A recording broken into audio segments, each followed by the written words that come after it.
नमस्कार हरि प्रेमियों, माइंडफुल भक्ति चैनल में आपका स्वागत है। हरि प्रेमियों, कैसे हैं आप? उम्मीद है आप सब अच्छे होंगे। आइए आज का प्रसंग शुरू करते हैं। कलयुग में श्राप क्यों नहीं लगता? हरि प्रेमियों, वीडियो को अंत तक जरूर देखना। अगर आप चैनल पर नए हैं तो प्लीज सब्सक्राइब करें और बेल आइकॉन जरूर दबाएं ताकि आप तक हमारे सारे नोटिफिकेशन पहुंचते रहे। हरि प्रेमियों, आइए जानते हैं कलयुग में श्राप क्यों नहीं लगता। हमने अपने धार्मिक शास्त्रों में बहुत सी कथाएं पढ़ी या सुनी है। जब श्राप या वरदान दिए गए यह सत्य भी हुए। आखिर ऐसा किस शक्ति के द्वारा किया गया? क्या वह शक्ति आज भी संसार में है? अगर है तो है कहाँ? क्या यह शक्ति किसी भी इंसान के अंदर हो सकती है?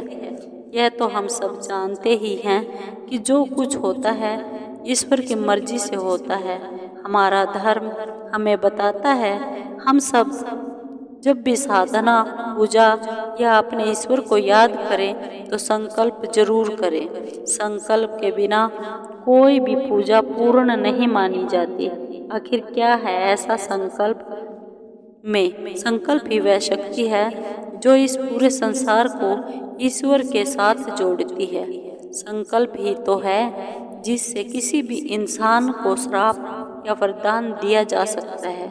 संकल्प की शक्ति को समझने के लिए हमें उससे जुड़े अन्य शक्तियों को समझना होगा। संकल्प के साथ जुड़ी हुई सबसे पहले शक्ति है वाक शक्ति। शब्दों के द्वारा किसी का हित या अनहित करने इच्छा जागृत होती है तो यह भावनाएं इंसान के अंदर एक तीव्र शक्ति पैदा करती है। और क्योंकि हम उस भगवान का ही एक अंश है, वो वाक शक्ति हमें भी ब्रह्मांड को आदेश देने की शक्ति प्रदान करती है। इसी वाक शक्ति से दूसरी शक्ति पैदा होती है, वह है मानसिक शक्ति।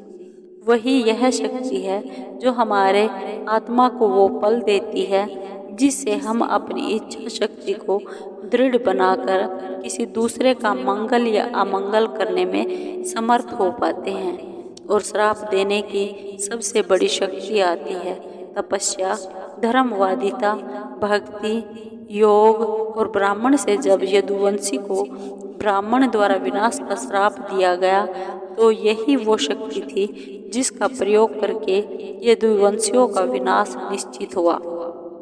जब समय आया अपने आप घटनाएं ऐसी होती चली गई कि वे श्राप सत्य सिद्ध हो गया। यही है संकल्प की शक्ति। जब हम सत्य, निष्ठा, वाक, शुद्धि से कोई संकल्प लेते हैं तो समस्त सृष्टि उसे सत्य सनातन भगवान के तुल्य मानती है। अब जब भी पूजा करें संकल्प लेके करें, फिर उस भक्ति का प्रभाव देखिए। अब जानते हैं संकल्प के लिए क्या जरूरी है।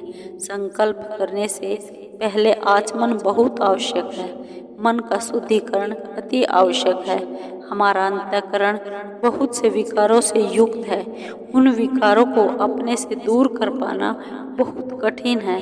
यही काम आती है मन की एकाग्रता जो भगवान में हमें अपना मन स्थिर करने की शक्ति प्रदान करती है ताकि हमारी वाक शक्ति से ऊर्जा प्रदान हो सके। तब हम जो संकल्प लेते हैं वो सीधा उस सत्य सनातन भगवान के कानों में पहुंच जाता है।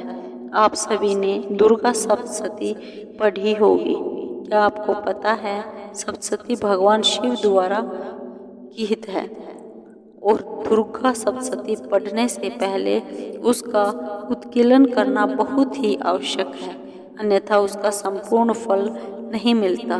दुर्गा सप्तशती का उत्कीर्तन किया जाता है।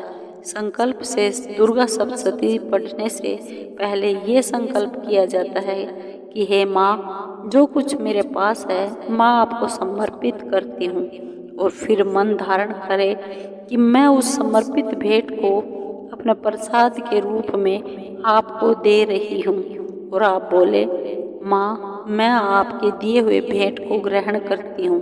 फिर दुर्गा सप्तशती का प्रभाव देखे पहले हमने माँ जगदम्बा को भेंट किया है और फिर प्राप्त किया है। यही सबसे बड़ी भेंट है श्राप देने की। जब किसी को श्राप दिया जाता है जो श्राप देता है उसकी तपस्या और योग शक्ति द्वारा पुण्य का क्षय होता है, क्योंकि इसी शक्ति का प्रयोग करके श्राप को संचालित किया जाता है। यहाँ मैं आपको एक छोटी सी कथा बताना चाहूँगी। जब भगवान श्री कृष्ण ने उत्तरा के गोद में मरे हुए परीक्षित को जीवित किया तो अश्वत्थामा के ब्रह्मास्त्र से जो मर चुका था, तब भगवान ने कहा, मैंने खेल कूद में भी किसी भी मिथ्या भाष्य नहीं किया है और युद्ध में कभी भी पीठ नहीं दिखाई है।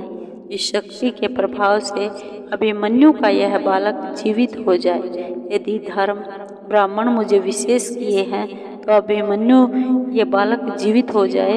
यदि मुझ में सत्य और धर्म की निरंतर स्थिति बनी रहती है तो अभिमन्यु का मरा हुआ बालक जीवित हो जाए। यदि मैंने कंस और केशी का धर्म के अनुसार वध किया है तो इस सच के प्रभाव से यह बालक पुनः जीवित हो जाए। इसी प्रकार माँ सीता ने हनुमान जी की पूंछ पर लगे हुए आग शीतल करने के लिए श्री राम की प्रति अपने प्रेम की दुहाई दी थी और इस तरह से लिए गए संकल्प में वह शक्ति आ जाती है जो सृष्टि के लिए उसे पूरा करना भगवान की इच्छा बन जाती है। परंतु श्रेय श्राप देने और उसे प्राप्त करने वाले दोनों का ही होता है। हरि प्रेमियों, ये वीडियो आपको कैसी लगी? अगर आपको वीडियो अच्छी लगी हो तो लाइक कीजिए, शेयर कीजिए और कमेंट जरूर कीजिए और सब्सक्राइब कीजिए। धन्यवाद।